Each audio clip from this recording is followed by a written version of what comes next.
नमस्कार दोस्तों। आज हम एक बहुत ही महत्वपूर्ण और दिलचस्प विषय पर चर्चा करेंगे। Post modernism. ये एक ऐसा विचार है जो हमारे आसपास की दुनिया को समझने का एक अलग नज़रिया देता है।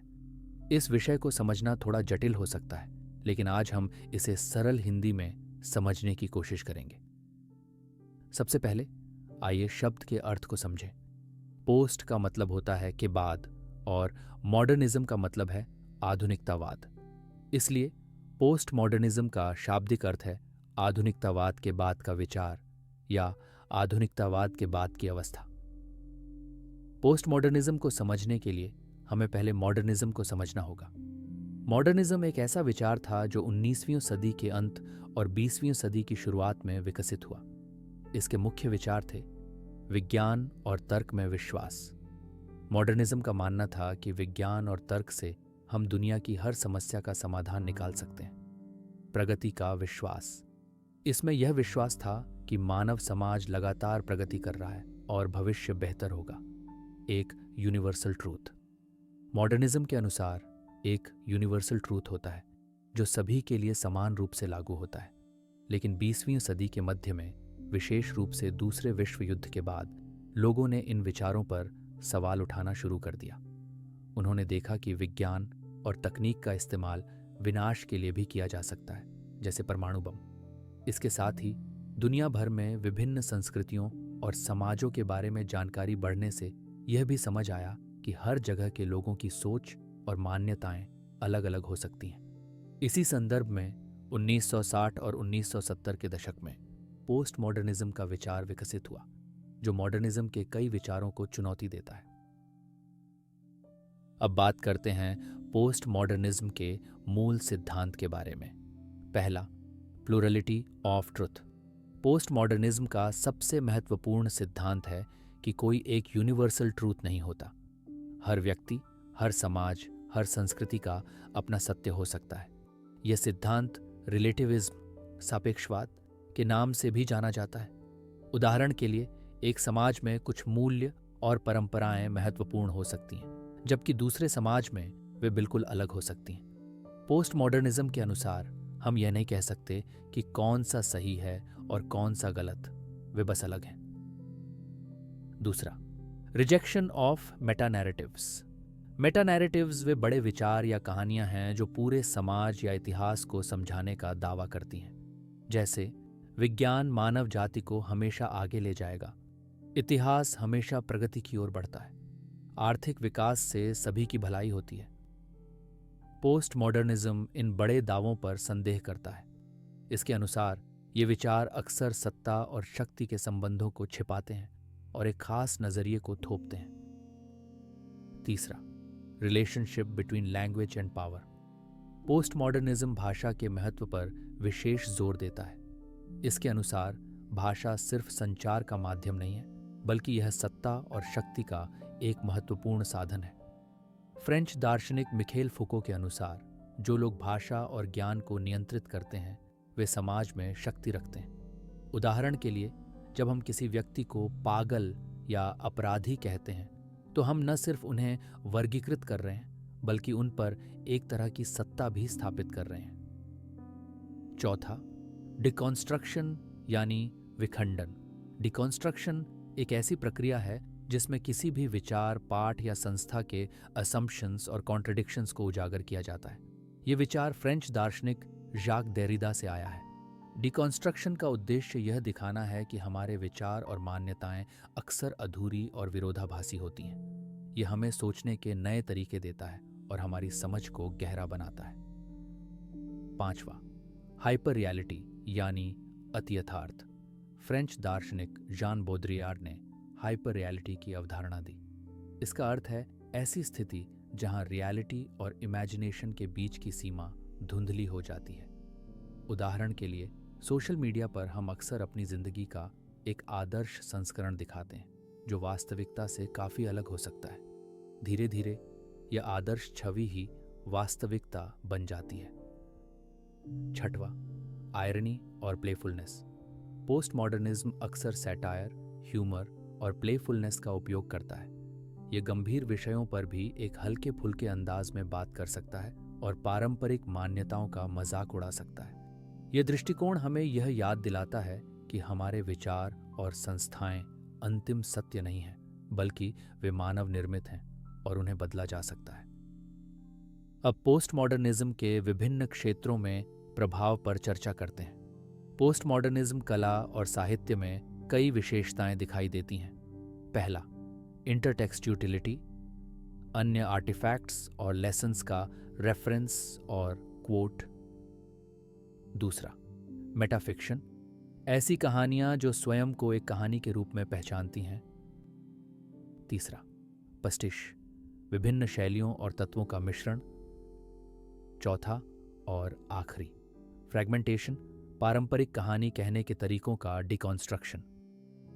उदाहरण के लिए सलमान रुश्दी का उपन्यास मिडनाइट्स चिल्ड्रन या इटालो काल्विनो का if on a winters night a traveller post modern साहित्य के उत्कृष्ट उदाहरण हैं। पोस्ट मॉडर्न आर्किटेक्चर पारंपरिक और आधुनिक शैलियों के मिश्रण के लिए जाना जाता है। ये अक्सर रंगीन, मज़ेदार और विविध होता है, जो मॉडर्निज्म की सादगी और एकरूपता से अलग है। उदाहरण के लिए अमेरिका में पियाज़ा दी इटालिया, न्यू ऑर्लियंस और भारत में जवाहर कला केंद्र, जो कि जयपुर में है, पोस्ट मॉडर्न आर्किटेक्चर के उदाहरण हैं। पोस्ट मॉडर्न सिनेमा पारंपरिक फिल्म निर्माण के नियमों को तोड़ता है। इसमें अक्सर सेल्फ रेफरेंस, मतलब फिल्म अपने आप को एक फिल्म के रूप में पहचानती है। नॉन लीनियर नैरेटिव्स, मतलब समय में आगे पीछे जाने वाली कहानियां। जेनर मिक्सिंग, यानी विभिन्न फिल्म शैलियों का मिश्रण। और ब्रेकिंग द फोर्थ वॉल, यानी पात्र सीधे दर्शकों से बात करते हैं। क्वेंटिन टैरेंटिनो की पल्प फिक्शन, चार्ली कॉफमैन की एडेप्टेशन और भारतीय फिल्म ओम शांति ओम, जिसमें फिल्म उद्योग का मजाक उड़ाया गया है, पोस्ट मॉडर्न सिनेमा के उदाहरण हैं। पोस्ट मॉडर्न दर्शन पारंपरिक दार्शनिक मान्यताओं को चुनौती देता है। ये इस बात पर जोर देता है कि हमारा ज्ञान हमेशा पार्शल और रिफर्ड होता है। प्रमुख पोस्ट मॉडर्न दार्शनिकों में शामिल हैं जॉन फ्रांसवा लियोटार, जिन्होंने द पोस्ट मॉडर्न कंडीशन लिखी, मिशेल फुको, जिन्होंने सत्ता और ज्ञान के संबंधों पर काम किया, जाक देरिडा, जिन्होंने डीकंस्ट्रक्शन की अवधारणा दी, और जॉन बोद्रियार, जिन्होंने हाइपर रियलिटी के बारे में लिखा। पोस्ट मॉडर्निज्म रिलीजियस बिलीफ्स और इंस्टीट्यूशंस को भी प्रभावित करता है। ये धार्मिक सत्य के दावों पर सवाल उठाता है और विभिन्न धार्मिक परंपराओं के बीच संवाद को बढ़ावा देता है। कई आधुनिक धार्मिक आंदोलन जैसे new age spirituality post modern विचारों से प्रभावित हैं, जहां लोग विभिन्न धार्मिक परंपराओं से विचारों को लेकर अपना व्यक्तिगत आध्यात्मिक मार्ग बनाते हैं। पोस्ट मॉडर्निज्म राजनीति में भी अपनी जगह बना चुका है। इसने पारंपरिक राजनीतिक विचारधाराओं और संस्थाओं को नए नजरिए से देखने का मौका दिया है। पोस्ट मॉडर्न राजनीति में पोस्ट मॉडर्निज्म राजनीतिक सत्ता के विभिन्न रूपों की पहचान और आलोचना करता है। यह विभिन्न सामाजिक समूहों की पहचान और अधिकारों पर जोर देता है। राष्ट्रीय सीमाओं के पार सांस्कृतिक और राजनीतिक प्रभावों को स्वीकार करता है और विभिन्न पॉलिटिकल व्यू पॉइंट्स और आवाज़ों को महत्व देता है। पोस्ट मॉडर्निज्म की कई आलोचनाएं भी हैं। पहला, वेगनेस। कई आलोचकों का मानना है कि पोस्ट मॉडर्निज्म अस्पष्ट है और इसमें ठोस विचार नहीं है। वे कहते हैं कि यह सिर्फ हर चीज़ पर सवाल उठाता है लेकिन कोई उत्तर नहीं देता। दूसरा, मॉरल रिलेटिविज्म। पोस्ट मॉडर्निज्म के सत्य की बहुलता के सिद्धांत को नैतिक सापेक्षवाद के रूप में आलोचना की जाती है। आलोचकों का मानना है कि यदि हर व्यक्ति का अपना सत्य है तो फिर हम अच्छे और बुरे के बीच कैसे भेद कर सकते हैं। तीसरा, डिसमिसल ऑफ साइंस। कुछ लोगों का मानना है कि पोस्ट मॉडर्निज्म विज्ञान के महत्व और उसके द्वारा प्राप्त ज्ञान की अनदेखी करता है। चौथा, प्रैक्टिकल प्रॉब्लम्स।